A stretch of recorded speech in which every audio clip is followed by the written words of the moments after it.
Yeah, that's right. Ukraine really taking center stage tonight. In his State of the Union address, President Joe Biden received plenty of applause when he vowed President Vladimir Putin will pay a price for invading Ukraine. Last year, COVID-19 kept us apart. This year, we're finally together again. An unfamiliar sight since COVID, an unmasked Congress attending the State of the Union in person. Democrats and Republicans alike applauding our country's support to Ukraine and its people who are fighting against Vladimir Putin's premeditated and unprovoked attack. Tonight, I say to the Russian oligarchs and the corrupt leaders who bilked billions of dollars off this violent regime, no more. With the support of NATO and its allies, President Biden says he has implemented sanctions, making Putin's war fund worthless. Tonight, I'm announcing that we will join our allies in closing off American airspace to all Russian flights, further isolating Russia and adding additional squeeze on their economy.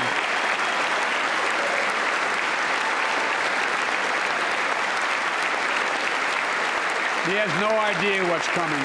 Creating the first and only divisiveness from the crowd when President Biden compared himself to his predecessor.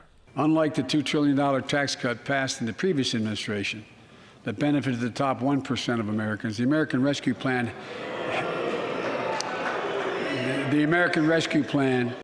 helped working people and left no one behind. Folks,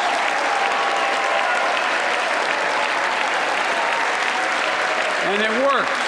On a positive note, the president pointed to our economy, which he says grew nearly 6% under his administration, the strongest growth in 40 years, creating 6.5 million jobs. But he added there is more work to be done, with our infrastructure now ranked 13th in the world.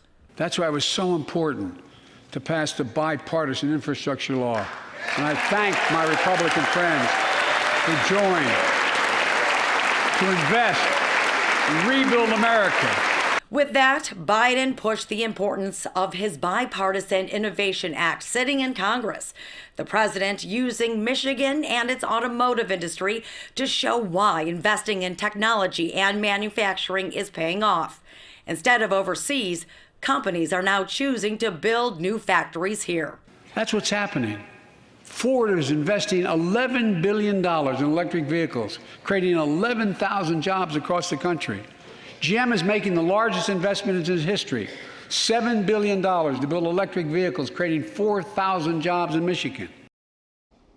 Also on everyone's mind, the inflation situation. The president says to help fight it, he plans to cut costs for child care, elder care, and prescription drug prices. But, Russia's war in the Ukraine isn't helping our rising energy costs either. Huel. No doubt about that. Still, the president seemed to get bipartisan support for a new push to bring down the high cost of prescription drugs. Sure, because it's the highest than anywhere in the world. But, especially when he said that don't cut wages, make sure you just cut costs. That will help. But the bipartisan support was really evident because, it's something we haven't seen in a while. Midterm elections likely playing a part of the motivation, but the president made sure to talk about funding the police, immigration reform, and of course, our new phase of COVID.